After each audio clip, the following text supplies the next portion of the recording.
Le ministre russe de la Défense annonce le retrait des troupes russes de la ville de Kherson dans le sud de l'Ukraine, mais Kiev se dit sceptique. Emmanuel Macron annonce la fin officielle de l'opération Barkhane au Sahel et fixe de nouveaux objectifs dans la stratégie militaire de la France. Meta, la maison mère de Facebook, supprime 13% de ses effectifs, en cause les revenus en baisse et la stagnation du nombre d'utilisateurs. Les troupes russes vont-elles se retirer de la ville clé de Kherson, dans le sud de l'Ukraine? C'est en tout cas ce qu'a annoncé ce mercredi après-midi à la télévision le ministre russe de la Défense, Sergueï Shoïgu. Pour nous, la vie et la santé des militaires russes sont toujours une priorité. Nous devons également prendre en compte la menace qui pèse sur la population civile. Assurez-vous que tous les civils qui veulent partir puissent le faire. Procédez au retrait des troupes et prenez toutes les mesures pour assurer le transfert en toute sécurité du personnel, des armes et des équipements à travers le fleuve Dnipro. Depuis plusieurs semaines déjà, la ville de Kherson est la cible d'une contre-offensive ukrainienne. Mais suite à cette annonce, Kiev a réagi en indiquant ne voir aucun signe de retrait des troupes russes et a accusé Moscou de mise en scène. Une chose est sûre, la perte de la ville de Kherson serait un gros coup dur pour le Kremlin, un mois seulement après l'annexion de force de la région. Un peu plus tôt dans la journée, la Russie avait annoncé le décès de l'un des hauts responsables de cette région de Kherson, le pro-russe Kirill Stremouzov, connu pour son activité sur les médias sociaux. Il serait mort dans un accident de voiture selon les agences de presse étatiques. La France procède à des ajustements dans sa stratégie militaire en Afrique. L'opération Barkhane, lancée en 2014 pour lutter contre les groupes djihadistes au Sahel, prend officiellement fin. Mais cela ne signifie pas pour autant un retrait total de Paris de cette immense région. Les troupes restent déployées au Niger, au Tchad et au Burkina Faso. Des échanges doivent avoir lieu prochainement avec les alliés de la France et les pays africains concernés pour adapter ce déploiement militaire. Nos interventions doivent être mieux bornées dans le temps, et ce dès le début. Nous n'avons en effet pas vocation à rester engagés sans limite de temps dans des opérations extérieures. C'est aussi pour cette raison que j'ai décidé, en concertation avec nos partenaires, d'officialiser aujourd'hui la fin de l'opération Barkhane. En août dernier, les forces françaises avaient déjà quitté le Mali, poussées par la nouvelle junte au pouvoir, qui travaille désormais, sans le dire officiellement, avec le sulfureux groupe paramilitaire russe Wagner. La Russie, de plus en plus présente dans la zone, profite d'une opinion publique africaine hostile à l'ancienne puissance coloniale. Moscou surfe sur ce sentiment anti-français et mène des campagnes de désinformation pour décrédibiliser la France auprès des populations locales. Une guerre d'influence qui sera au cœur de la nouvelle doctrine militaire française, annonce Emmanuel Macron. Des moyens substantiels seront alloués, précise-t-il, pour que la France parvienne à contrer les discours qui lui sont hostiles, notamment sur les réseaux sociaux.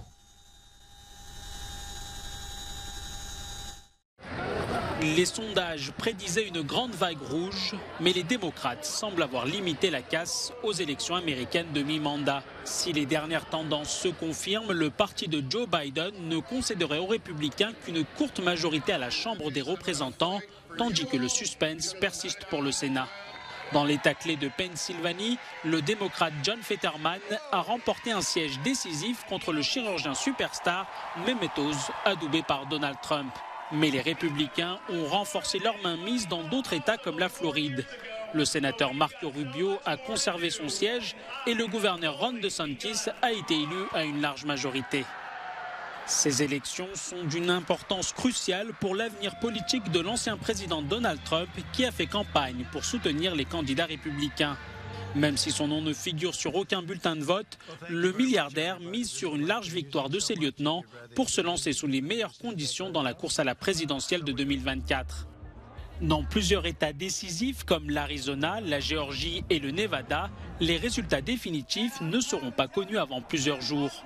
Ce n'est qu'à ce moment-là que nous saurons si l'équilibre des forces a changé à Washington et quel en sera l'impact sur la suite de la présidence de Joe Biden. Meta, la maison mère de Facebook, annonce la suppression de 11 000 emplois. C'est le premier plan social de l'histoire d'un groupe qui détient aussi Instagram et WhatsApp. Le patron, Mark Zuckerberg, a précisé que cela représentait 13% des effectifs et s'est dit désolé pour ceux qui sont touchés. On ne sait pas encore les pays concernés. Ces licenciements pourraient ne pas être les derniers. En cause, des performances financières décevantes au troisième trimestre avec un net recul du chiffre d'affaires et des profits et une stagnation du nombre d'utilisateurs. Les licenciements chez Meta sont un nouveau coup dur dans le secteur de la tech après Twitter ou Stripe ou encore Lyft.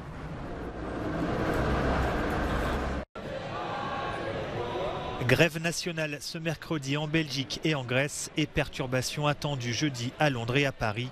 Une vague de contestation se propage en Europe. En cause, l'inflation galopante et la baisse du pouvoir d'achat. En Belgique, le trafic ferroviaire a été réduit de 75% et l'aéroport de Charleroi est à l'arrêt. C'est une manifestation pour le pouvoir d'achat, pour les salaires, les allocations sociales, enfin tout ce qui est bloqué aujourd'hui. On vit vraiment une situation de crise, enfin les crises s'enchaînent et là maintenant c'est vraiment un choc. Je pense que vraiment les hommes, les femmes, même ceux avec des revenus plus aisés, vivent vraiment la situation actuelle des factures énergétiques comme un choc. À Athènes, près de 20 000 personnes ont manifesté pour dénoncer la flambée des prix. Les transports en commun et les taxis ont cessé de circuler. Aucune liaison maritime entre le continent et les îles de la mer Égée et ionienne n'a été assurée. La crise énergétique qui frappe l'Europe est particulièrement aiguë en Moldavie. La petite république située entre la Roumanie et l'Ukraine doit faire face à une diminution de moitié du gaz importé de Russie dont le prix a été multiplié par 6. Par ailleurs, Chisinau ne peut plus compter sur l'électricité provenant de la région séparatiste pro-russe de Transnistrie qui fournissait 70% de ses besoins. Le gouvernement exhorte les habitants à économiser l'énergie. Face à l'envolée des coûts, certaines entreprises ont préféré suspendre leur production, comme ce fabricant de briquets. Nous avons un pied en Russie, dit-il, et un autre dans l'Union européenne. Donc nous sommes à un moment décisif. C'est la période la plus difficile pour notre pays. À la tête d'une brasserie artisanale, Sergueï subit aussi la flambée des cours. Il réfléchit à augmenter les tarifs au risque de réduire les ventes. Et pour s'adapter aux nouvelles restrictions nationales, il produit en dehors des heures de pointe.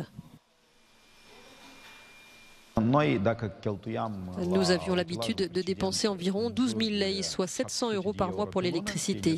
Maintenant, nous dépensons plus de 2 000 €. Le coût de l'électricité a donc triplé pour nous et ce n'est pas fini.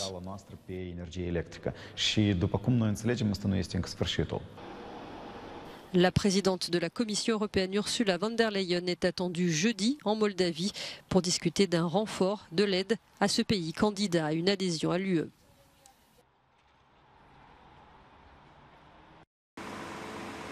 À un peu plus d'un mois de Noël, le sapin est toujours roi dans la ville. Mais sera-t-il illuminé cette année? Avec la crise de l'énergie, les municipalités réduisent la voilure du côté des illuminations. Exemple aux Pays-Bas, à Deventer, les lumières seront allumées 2 fois moins longtemps que d'habitude. Si vous marchez ici l'après-midi et en même temps vous savez que vous avez vous-même eu une énorme facture d'énergie le matin, laisser toutes les lumières allumées ici à 14 h est vraiment un mauvais signal pour les visiteurs de notre magnifique centre-ville. Certains y trouvent même un côté romantique. Ça crée une atmosphère agréable, surtout pendant les soirées d'hiver. Ici, à Nivelles, en Belgique, c'est l'heure du choix. Que va-t-on installer cette année dans la rue ? Donc ici c'est le ciel lumineux qui est installé rue Namur dans la rue commerçante de Nivelles. Donc c'est une structure qui est assez consommatrice d'énergie et donc qui ne sera pas installée cette année-ci. La plupart des communes louent leurs illuminations à des entreprises comme celle-ci. Forcément, le directeur prône la lumière.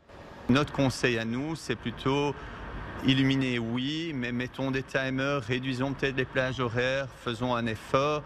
Toutes les lampes sont maintenant des lampes LED qui consomment beaucoup moins et en plus qui ont une durée de vie nettement supérieure à une ampoule incandescente. Donc c'est tout profit pour l'environnement. En France, dans la petite commune de Ambazac, les 6000 habitants sont appelés à se prononcer sur le maintien des illuminations. Crise ou pas, difficile d'y renoncer. pour le plaisir, pour les enfants. C'est la magie de Noël et moi je suis pour qu'il y ait les illuminations. À Vers-sur-Loire, un peu moins de 5000 habitants, le maire a tranché. Pas d'illumination, mais des bénévoles qui fabriquent des décorations en bois et que du recyclage. Ici, pas de crise de l'énergie créative.